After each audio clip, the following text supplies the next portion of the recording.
All right, everybody, welcome back.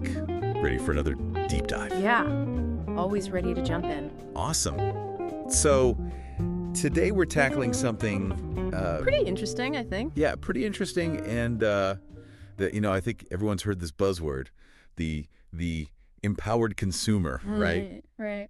And we're looking at Amway today, Mm-hmm. and their whole business model is built around this idea.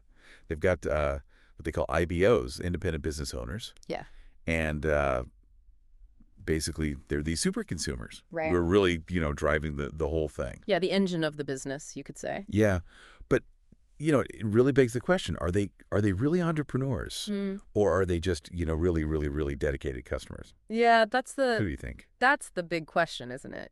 I think we're gonna find some interesting insights in the sources we've got today. Yeah, absolutely. And speaking of sources, just to give everyone a little context, we've got some articles, some interviews. Some case studies. Yeah, case studies, some materials directly from Amway Mm-hmm. to really give us, a well-rounded view of this whole model. Right, looking from all sides, Yeah, exactly. trying to be impartial. Yeah, and I think, as always, our mission here is not to tell you what to think. Of course not.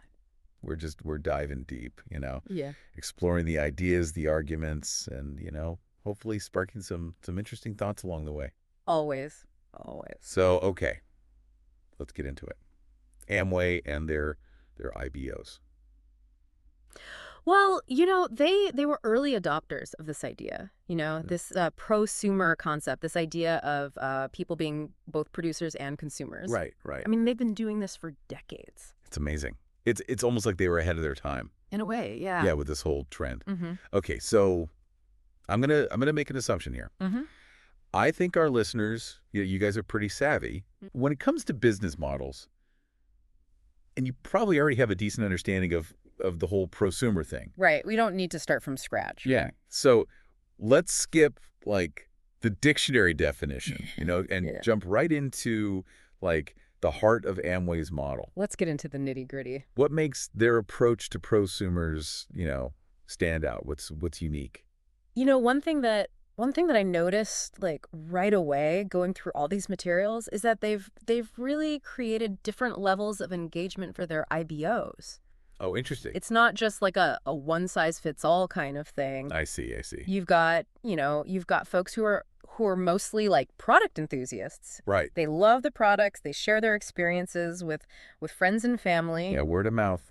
And maybe they make a little side income from that. Yeah. But then you have people who are building like full-fledged businesses, complete with, teams and downlines, and they're really going for it. That's fascinating. So it's almost like, Two ends of a spectrum. yeah, or like a choose your own adventure in entrepreneurship. Exactly. And I think that's a really clever approach because it allows them to cater to a wider range of people. Oh, I see. And motivations, right? Not everyone wants to build a huge business. Right. Some people, yeah, they just want to, love the product, share it, share the products, make a little extra cash. Exactly. Yeah. And I think that's really smart. Right. They're on the front lines. Yeah. They know what works, they know what doesn't work, and they're talking to their customers. And it goes beyond just product development too, right? Oh, absolutely. I mean, it's marketing, it's brand building. Yeah. I mean, you think about it, these IBOs, they're out there like every day talking about these Amway products. Right. With their friends, their family, online, on social media. It's like an army of brand ambassadors. Yeah. And Yeah. that's a level of authenticity and to reach that traditional advertising just can't replicate. It's really powerful. It's powerful, yeah. And it's something that a lot of companies are trying to figure out, right? Yeah, how to harness that. How to tap into that power of authentic consumer, word of mouth. Right. And you mentioned earlier economic opportunity. Yes. And that's another key element of this whole Amway model, right? Absolutely. I mean, it's a big part of the appeal, right? Yeah, for the IBOs. Right, for the IBOs. They can earn income through direct sales, of course. Right. But also by building and mentoring their teams, So it's kind of like a multi-level marketing structure. It is. It is a multi-level marketing structure, Yeah. and that's where things can get, a little bit controversial sometimes. Yeah, it definitely has its critics. Right. Yeah, absolutely. But I think it's important to remember that, while there's definitely potential for income, it's not a guaranteed get-rich-quick scheme, right? Right, right. Like, the material really emphasizes Yeah. that, success in Amway, like success in any business Right. requires hard work, dedication, skill. Yeah, entrepreneurial skill for sure. Yeah, you can't just sign up and expect the money to roll in. No, you got to put in the work. Right, right. Which kind of brings up, I think, a really important question. Hmm. Does the Amway model place too much responsibility on the individual IBO? That's a really good question. And it's something that came up in a lot of the stuff that we read. I Yeah, mean, they're essentially running their own mini businesses, right? they are. So there's a lot of, a lot of responsibility that comes with that. Yeah, and it's not just about like selling the product. It's about, Managing inventory, managing inventory. Yeah. marketing, building a team, all that stuff. Yeah, it's a lot to juggle. It is. And so how does Amway address that? Like, do they provide support? They do. And that seems to be like a big part of their philosophy, Right. is that they have this really robust training and support system. Oh, interesting. They offer, extensive resources like, online training, mentorship programs. They really try to connect people with, more experienced IBOs who can guide them. Okay. And there's a strong community aspect too, right? Yeah, that seems to come up a lot, actually, in what we've been reading. Yeah, like there's this sense of, we're all in this together. Right. It's not just We're going to support each other. We're going to help each other succeed. right. It's not just about individual success. It's about kind of collective success. Exactly. Yeah. And I think, that could be a really powerful motivator. It can. It can. Right. And it's something that Amway really emphasizes. And so I guess the idea is that, through this training and support system, they're trying to equip the IBOs Yeah. with the skills they need to actually run these mini businesses effectively. Right. So it's not just like, here's the product, good luck. Right. It's like, here's the product, here are the tools you need, here's the support you need. Here's the community Yeah, here's the community. to actually be successful. Exactly. And I think that's an important distinction, right? It is, yeah. And it's interesting, too, because it seems like it's not just about the business skills either. Right. There's a lot of talk about, personal and professional development. Yeah, like leadership training. Yeah, goal setting, mindset, all that stuff. Right. It's almost like a personal growth element woven into the whole thing. It is, yeah. And I think that's a really clever way to attract and retain IBOs, right? Yeah, because it gives them something more Yeah. than just the opportunity to sell products, Right. right? Right.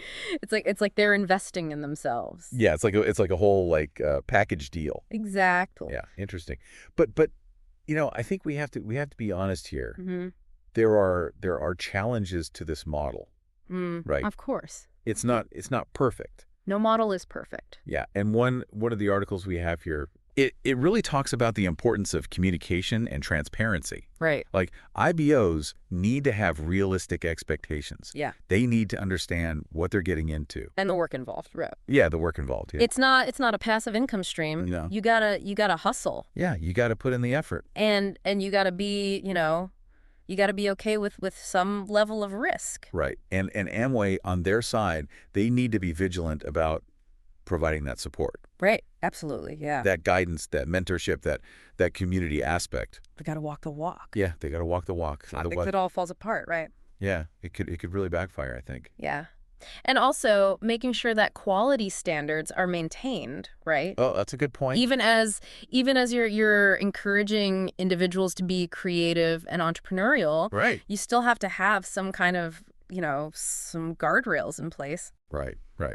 So, we've talked a lot about Amway here. We've looked at their model, From different angles. yeah, from different angles, the pros, the Its cons. potential benefits, the potential downsides. Yeah. And I'm left with this question, is the Amway model a glimpse into the future of all businesses? Ooh, that's a big one. It's a big question, yeah. Or is it something that's really unique to this kind of product and this kind of community? I think that's the $1 million question, isn't it? It is. Because, what's clear is that the lines between producer and consumer are blurring. Oh, absolutely. We see that everywhere. Everywhere. Yeah. And companies are trying to figure out how to navigate that. Right. Yeah. Is this the way to do it? Maybe. fair. I think what Amway has shown is that it can be done. Mm-hmm. Right? It's not it's not impossible to create a business model that really leverages the power of consumers. Right. And that gives them, a stake in the success of the company. Right. And it's also a model that really taps into this idea of community, right? Huge, yeah. Which I think is something that a lot of people are craving these days. Yeah, that sense of belonging, that sense of purpose. Yeah, yeah. So I guess the question for our listeners is, what do you think? Yeah, what do you think? Is the Amway model the future of business? Is this the next big thing? Yeah. Or is it just a fascinating anomaly? Let us know. We'd love to hear your thoughts. Yeah, hit us up on social media. Let's keep this conversation going. Absolutely. All right, well, that's another deep dive in the books. Another one down. Thanks for joining us, and we'll see you next time. See ya. Bye.